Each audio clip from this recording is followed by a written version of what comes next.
பாகுபலி மாதிரி வட இந்தியாவிலையும் வெளியாகும் விஜயோட புலி. பாகுபலி மாதிரி மெகா பட்ஜெட் இல்லைனாலும் அதே மாதிரி சரித்திர கதையில தான் விஜயோட புலி படமும் உருவாகி இருக்கு.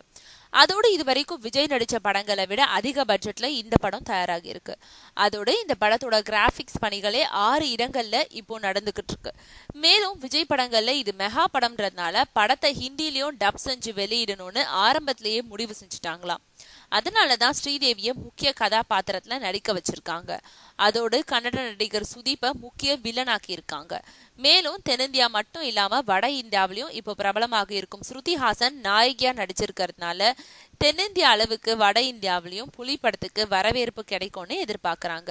குறிப்பா பாகுபலி படத்துக்கு இணையா அதிகப்படியான தியேட்டர்கள்ல புலி படத்தை வெளியிட திட்டமிடப்பட்டிருக்கும் நிலையில விஜய் படங்களுக்கு ஜப்பான், சீனா, ஐரோப்பா போன்ற நாடுகள்லயும் ரசிகர்கள் இருக்கிறதுனால உலக அளவுல புலிய வெளியிடும் மெகா திட்டமும் நடந்துகிட்டு இருக்கு.